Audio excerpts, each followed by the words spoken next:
قیادت ایک عظیم ذمہ داری ہے. قیادت ایک عظیم ذمہ داری ہے اور صدقے دل اور بے غرض ہو کر جو خدمت کرے گا تو اللہ اس کی قیادت میں استحکام اور مضبوطی دے گا.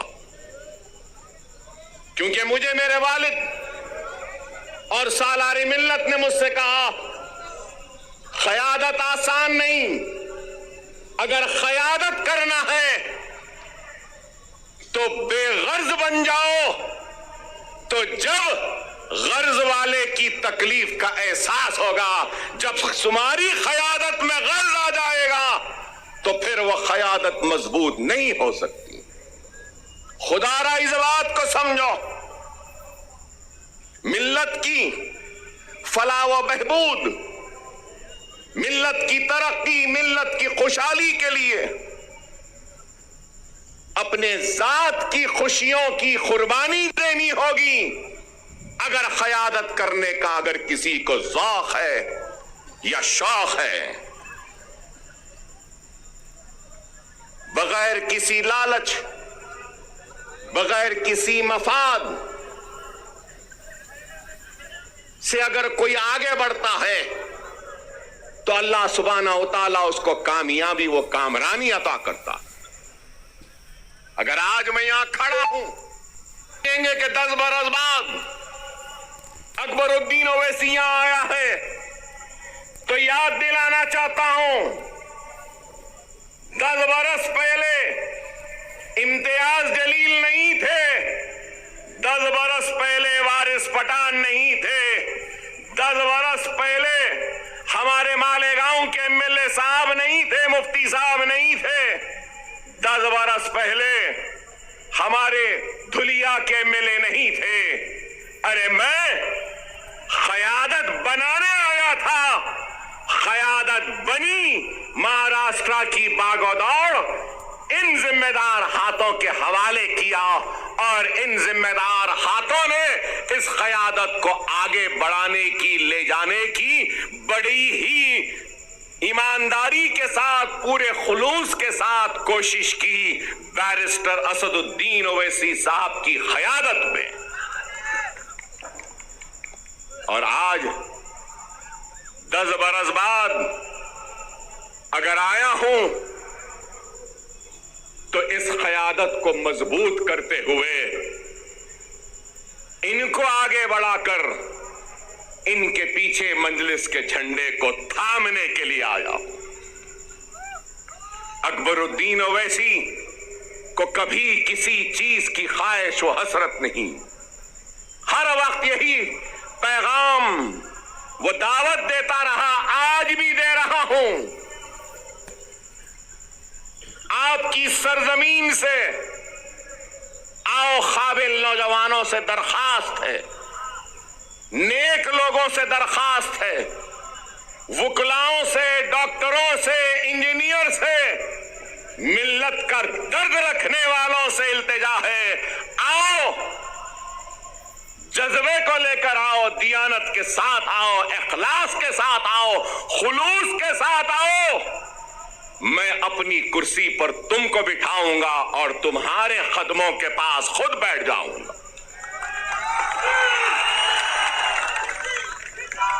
جماعتی زندگی میں شخصیتوں کی اہمیت نہیں ہوتی, یاد رکھو. شخصیتیں آتی رہیں گی, جاتی رہیں گی, جماعت قائم و دائم رہے گی. جماعت کی اہمیت ہے, اکبر الدین اویسی کی بھی اہمیت نہیں ہے, جماعت کی اہمیت ہے اور یہ اتحاد کی اہمیت ہے. اگر یہ اتحاد ہے, جماعت ہے, تو یقین مانو ہم شیر ہیں. اگر یہ اتحاد نہیں, جماعت نہیں, تو پھر کچھ بھی نہیں. خدا را سمجھو, آج انتخابات کا وقت ہے. انتخابی میدان میں کئی جماعتیں ہیں, ہزاروں جماعتیں میں کہوں گا، اور شاید میں غلط نہ ہوں تو وڈرال کے بعد قریب 4000 سے زائد امیدوار اپنی قسمت آزما رہے ہیں۔ 4000 سے زائد بے شمار جماعتیں۔ 10 سال پہلے بی جے پی تھی، شیو سینا تھی، اور راشٹروادی کانگریس تھی، کہیں پر سماجوادی پارٹی بھی تھی، لیکن آج کانگریس ہے، 2 این سی پی ہے، پوار این سی پی، شرد پوار، اجیت پوار این سی پی، 2 شیو سینا ہے، شنڈے سینا، ٹھاکرے سینا۔ ارے آپ اندازہ لگائیے کتنی پارٹیاں ہو گئی۔ میرا ایک ہی سوال ہے، ہندوتوا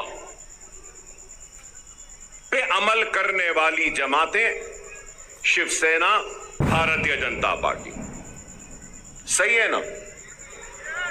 ہندوتوا، اب ہندوتوا کی آئیڈیالوجی پہ قائم رہنے والی شیو سینا کے 2 ٹکڑے ہو گئے 2 ٹکڑے۔ آئیڈیالوجی تو دونوں کی ہے ایک ہی۔ اب سوال یہ ہے کہ کانگریس نے ادھو ٹھاکرے سے اتحاد کیا، پوار نے ادھو ٹھاکرے سے اتحاد کیا، اور ایک تو میں یہ پوچھنا چاہتا ہوں ادھو ٹھاکرے جی، کیا آپ ہندوتوا کا سبق راہل اور پرینکا گاندھی کو پڑھانے میں کامیاب ہو گئے یا نہیں ہوئے؟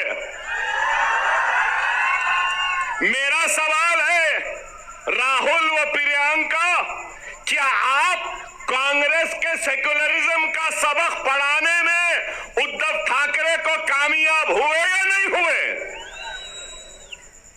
پھر میرا سوال ہے، شرد پوار صاحب، کیا آپ سیکولرزم کا یا آپ کی جو بھی آئیڈیالوجی ہے اس کا سبق ادھو ٹھاکرے اور اس سینا کو پڑھانے میں کامیاب ہوئے، یا ادھو ٹھاکرے ہندوتوا کا سبق پڑھانے میں آپ کو کامیاب ہوئے؟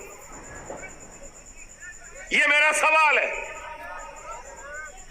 چلو یہ ان کا ہو گیا، تو اب دوسری طرف اب ہم دیکھتے ہیں کہ اجیت پوار، تو میں پوچھنا چاہتا ہوں کہ اجیت پوار شنڈے کے سبق کو پڑھ لیے، سمجھ لیے، یا شنڈے نے پوار کو نیا سبق پڑھایا، نیا سکھایا، یا پھر بی جے پی نے اجیت پوار اور شنڈے کو سبق پڑھا دیا، یا پھر اجیت پوار نے اپنے کرپشن کا سبق مودی کو اور یوگی کو پڑھا دیا، وہ سمجھ گئے؟ بتاؤ کیا ہے؟ کہاں ہے آئیڈیالوجی؟ کہاں ہے بنیادی اصول؟ ارے ان کے پاس کوئی بنیادی اصول نہیں، کوئی آئیڈیالوجی نہیں۔ اگر کچھ چاہیے تو ان کو اقتدار چاہیے، ان کو گدی چاہیے، ان کو تخت چاہیے، لیکن ہم کیا سمجھتے ہیں؟ جو لوگ یہ سمجھ رہے ہیں کہ مجلس اتحاد المسلمین وہ امتیاز جلیل اورنگ آباد سے ناکام ہو گئے اور وہ کامیاب ہو گئے، تو ان احمقوں کو، ان نادانوں کو، ان ناسمجھوں کو یہ کہنا چاہتا ہوں، مجلس اتحاد المسلمین وہ ہے جو دلوں کو فتح کرتی ہے، حقیقی فاتح وہ نہیں جو جیتے اور زمین کو فتح کر لے، حقیقی فاتح وہ ہوتا ہے جو دلوں کو جیتتا ہے اور دلوں کو فتح کرتا ہے۔ ہمارا کام دلوں کو جیتنا ہے، دلوں کو فتح کرنا ہے۔ ہمارا کام اقتدار کے کرسیوں پر بیٹھ کر مزے لوٹنا نہیں ہے۔ ہم سچے دل سے، صدقے دل سے عوام کی ترجمانی کرتے ہیں، ان کے مسائل کو اٹھاتے ہیں، چاہے ایوان پارلیمنٹ ہو یا ایوان اسمبلی ہو۔ مجلس اتحاد المسلمین مسائل کو اٹھا رہی ہے۔ مجلس اتحاد المسلمین بے شک مسلمانوں کی آواز بنتی ہے، مسلمانوں کے مسائل کو اٹھاتی ہے، لیکن اس کے ساتھ آواز بھی بنتی ہے، دلتوں کی بھی آواز بنتی ہے، تو ہر کسی کی آواز بنتی ہے، بیکورڈ کلاس کی بنتی ہے، او بی سی کی بنتی ہے، مراٹھا سماج کی بنتی ہے، تو ہر سماج کی آواز بنتی ہے۔ بے شک اکبر الدین اویسی مسلمان ہیں، میں لا الہ الا اللہ محمد رسول اللہ کلمہ پڑھنے والا مسلمان ہوں، مجھے ناز ہے مسلمان ہونے پر، تو مجھے فخر ہے ہندوستانی ہونے پر۔ میں فخر سے کہتا ہوں کہ میں ہندوستانی ہوں۔ ہم ہر ایک کے مسائل اٹھاتے، یہاں پہ بیٹھے ہمارے دلت سماج کے لوگ ہیں، دوسرے سماج کے لوگ ہیں، بیکورڈ کلاسز کے ہیں، مسلمان بھی ہیں، ہر کوئی ہے۔ میں یہی بات کہنا چاہتا ہوں، ہاں مسلمان کی آواز بن کر ہم مسلمان کے مسائل کو اٹھاتے ہیں، میں اٹھاتا ہوں، مجھے شرمندگی نہیں ہے اس بات کا اقرار کرتے ہوئے کہ مسلمان ہوں، مسلمانوں کی آواز بنتا ہو، مسلمان کی تکلیف کو بیان کرتا ہو، مسلمان کی حق طلبی پہ لڑتا ہو، مسلمان کی حق کی لڑائی لڑتا ہو، اور ناانصافی پر آواز کو بلند کرتا ہو، اس لیے کہ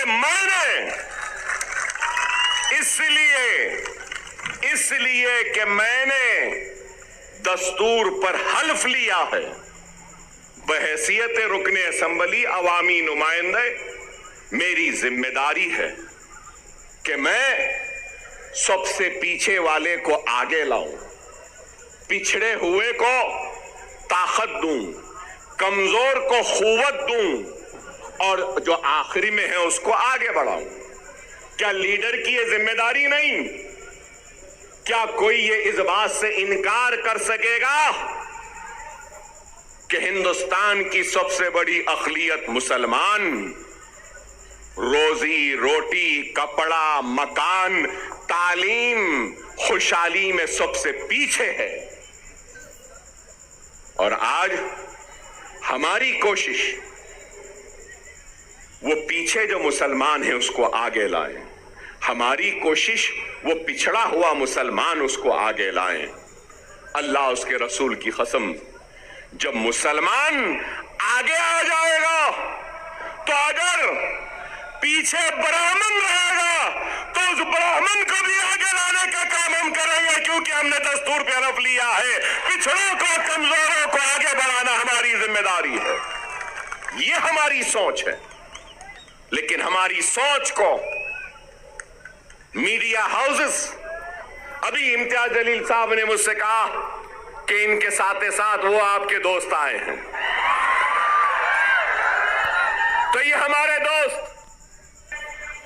کمیونل ہیں، ہم کو بتاتے ہیں کہ ہم بھڑکاؤ بھاشن دیتے ہیں، بھڑکاؤ نہیں دیتے، ہم حق بیان کرتے ہیں۔ وہ الگ بات ہے کہ ہماری حق بیانی کا جواب ان کے پاس نہیں ہوتا تو اس کو بھڑکاؤ بنا دیتے ہیں۔